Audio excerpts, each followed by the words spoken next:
So Palworld is all the craze right now, and I've been playing it pretty consistently since its release upon the world, and along the way, I've learned a whole bunch of things to make the most of the game. I've also realised I have made a bunch of mistakes along the way as well, which has both made the game more difficult for me and slowed down my progress. So, with that being said, I've created this video going over those major mistakes I made, along with a few tips along the way, to make the game better for me. So, without further ado, let's go ahead and get stuck in.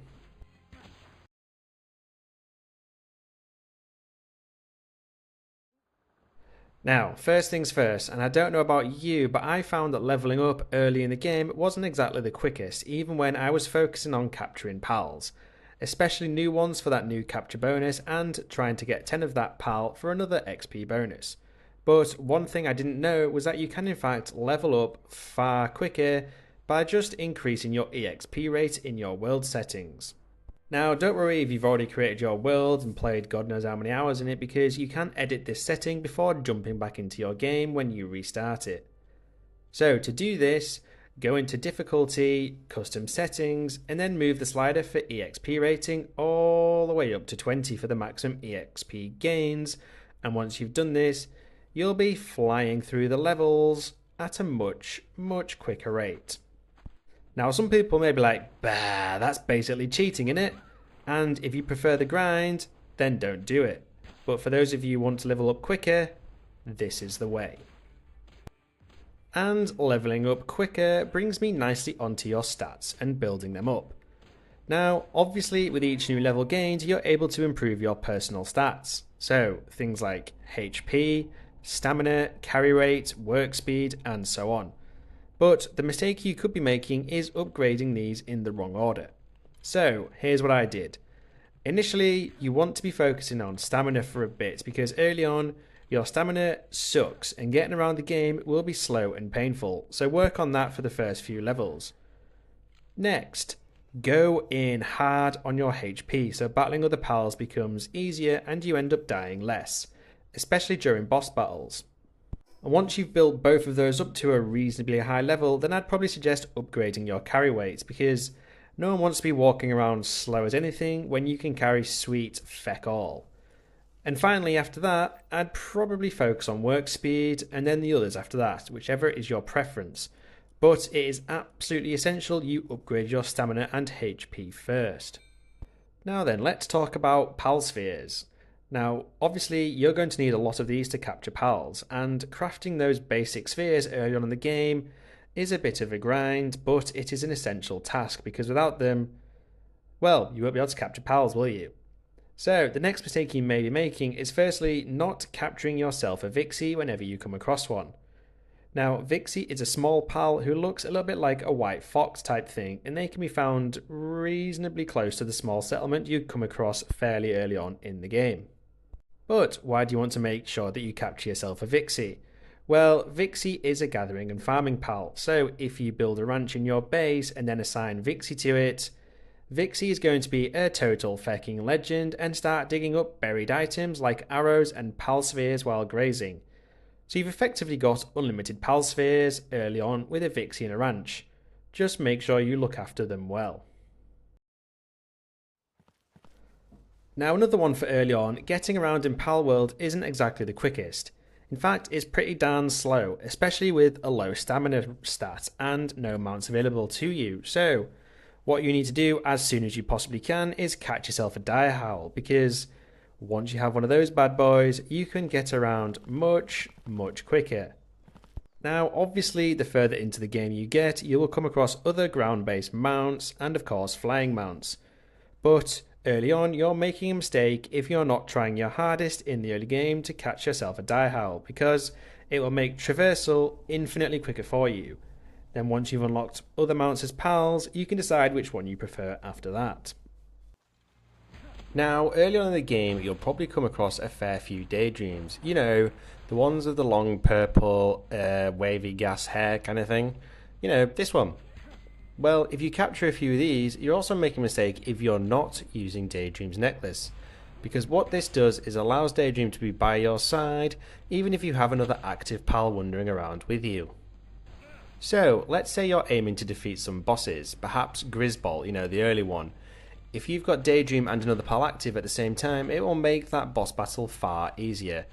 And someone correct me if I'm wrong in the comments, but I believe you can have multiple Daydreams active using the necklace at the same time. So this is going to make any boss battle, hell, any pal battle, even easier earlier on in the game. So catch yourself a few Daydreams and craft Daydreams necklace. Now then, when you've been exploring and wandering around Palworld's world, you'll probably have noticed that there are glowing green, things that you can collect scattered across the map. Now, these are known as Liftmonk Effigies, and they are incredibly important early on. In fact, throughout most of the game, if I'm being totally honest. Why?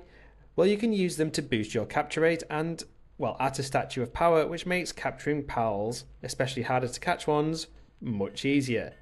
But not only that, as your capture rate levels up, you'll also gain access to more additional stat upgrades for enhanced pal snatching abilities. It's super easy to spot these effigies scattered around the map, especially at night, as they're glowing green and you can see them from a mile away. Now, make sure you've hit level 6, and then you place a statue of power in your base, so you can then improve these skills after you've caught some effigies. It's far quicker than stumbling on a statue whilst exploring. So how about battles? More applicable in boss battles perhaps, but it works all times. So when your pal is fighting another, and by far the easiest way to avoid your pal taking any significant damage, or worse, becoming incapacitated, is to quickly summon your pal, just as the other one is about to launch an attack. Now once that attack is over and your pal was safe in its sphere, all you have to do is simply resummon your pal, who will then start attacking once again. Now, it takes a little bit of time to master the timing of this, and you may lose a pal or two to incapacitation, but once you've got it down to a T, you'll be unstoppable in many battles throughout the game. Another mistake you can easily make, but also one you can easily rectify, is where you place your egg incubators, or, on the flip side, what you place near them. Take a fire pal for example. If you stick a scorched egg in an incubator without any heaters or campfires next to it, it's going to take like twice as long to hatch. Ideally, you want to place heaters near it, and you can unlock these at level 17. But if you haven't got that far yet, campfires surrounding said egg will help speed up the incubation process by 50% as well. However, there is of course a flip side to this, and some eggs actually prefer colder temperatures, so you need to make sure you keep them away from any heat source, as that will slow down the incubation process for them. Now obviously these could be simple mistakes to make, but it will help you breed pals much quicker if you follow the steps by making sure your eggs are incubated in the correct environment for that specific pal type. Moving on, let's say you're running just a little bit low on resources for whatever you want to craft next, and you need to go hunting for specific things. Now one mistake you could be making here is actually not checking your pal deck to see what different pals drop when you kill them. Like, I spent a lot of time in the past hunting for resources that I could then craft into yet another resource without realising that if I just killed a few specific pals, when they die, they drop the resources that I needed in the first place. Honestly, it was going to save you so much time doing this, so make sure you spend some time looking through your pal deck to see what resources different pals drop. It could honestly save you a shitload of time, so definitely do it. Now, this is another small tip for making traversal quicker both in the air and on the ground, but this one doesn't include either ground mounts or flying mounts, and instead it just involves you sliding down hills and using your parachute. Honestly, it took me far too bloody long to realise that sliding down a hill is far quicker than running down it.